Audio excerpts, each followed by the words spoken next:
अस्सलाम वालेकुम, welcome back. कैसे हैं आप सब। पिछली वीडियोस में हमने डिस्कस किया था 3 टाइप्स ऑफ अकाउंट्स, ठीक है।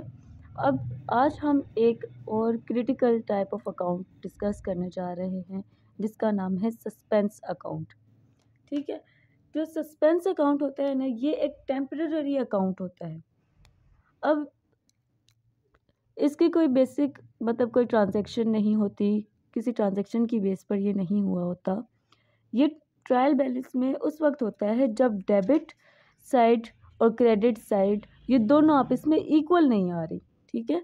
हम डेबिट क्रेडिट जब ट्रायल बैलेंस में वैल्यूज़ लिखते हैं डेबिट एंड क्रेडिट की, तो उनको क्या होता है कि हम कहते हैं वो दोनों इक्वल आए, दोनों का बैलेंस इक्वल होता है, तभी हमारा ट्रायल बैलेंस, हमारी ट्रांजैक्शंस जो हैं वो करेक्ट होती हैं, क्योंकि हमारा क्या है, डबल एंट्री सिस्टम होता है। तो ट्रायल बैलेंस दोनों साइड्स का, दोनों वैल्यूज़ का, डेबिट एंड क्रेडिट का इक्वल आना चाहिए। तो अब कभी कभार ऐसा होता है कि हम ट्रायल बैलेंस बनाते हैं और डेबिट साइड का, फॉर एग्जांपल आप मान लें कि ये बैलेंस जो है ये 85,000 है और क्रेडिट साइड का बैलेंस आ जाता है 84,000।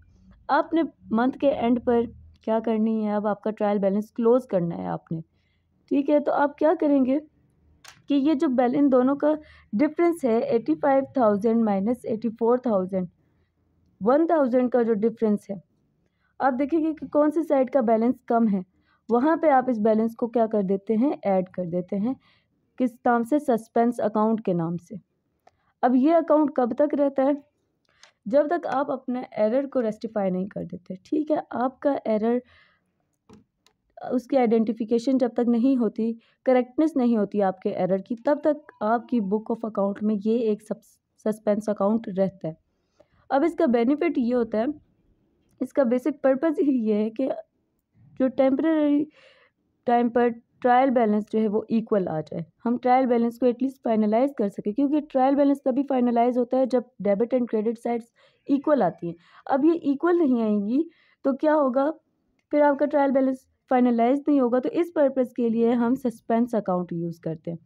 फिर आप देखते हैं दोबारा, जब आपके जितने का डिफरेंस होता है, आप अपनी वैल्यूज़ को नेक्स्ट मंथ में या जब आपके पास आगे जो फ्यूचर टाइम होता है, आप उसमें अपने एरर को करेक्ट करते हैं, उनको वेरीफाई करते हैं कि आपकी किस ट्रांजैक्शन में एरर था। जब आप उनको आइडेंटिफाई कर देते हैं तो आपका ये उन ट्रांजैक्शंस को आप अपने बुक्स ऑफ अकाउंट में ऐड करते हैं, ट्रायल बैलेंस में ऐड करते हैं, और जब वो एरर करेक्ट हो जाते तब आप इस सस्पेंस अकाउंट को ख़त्म कर देते हैं ट्रायल बैलेंस के अंदर से, ठीक है। तो ये बेसिकली बस एक टेम्पररी अकाउंट है, ठीक है। एक आप समझ लें कि गाड़ी खड़ी करने की जो टेम्पररी जगह होती है, थोड़ी देर के लिए ये यहाँ पर आएगा, ठीक है। जब इस जगह की करेक्टनेस हो जाएगी तो ये उसके बाद इसको फिनिश कर दिया जाएगा, दोबारा से एडजस्ट कर दिया जाएगा जब आपकी कोई भी एरर होगा और इसकी करेक्टनेस हो जाएगी। तो ये बुक्स को क्या करता है, बैलेंस कर देता है for a specific period of time, ठीक है। तो ये आ जाता है आज हमारे पास सस्पेंस अकाउंट का। तो आगे हम और डिफरेंट चीज़ें डिस्कस करेंगे, तब तक आप हमारे साथ रहें, चैनल को सब्सक्राइब करें, लाइक करना ना भूलें और अपनी दुआ में याद रखें। Thank you so much.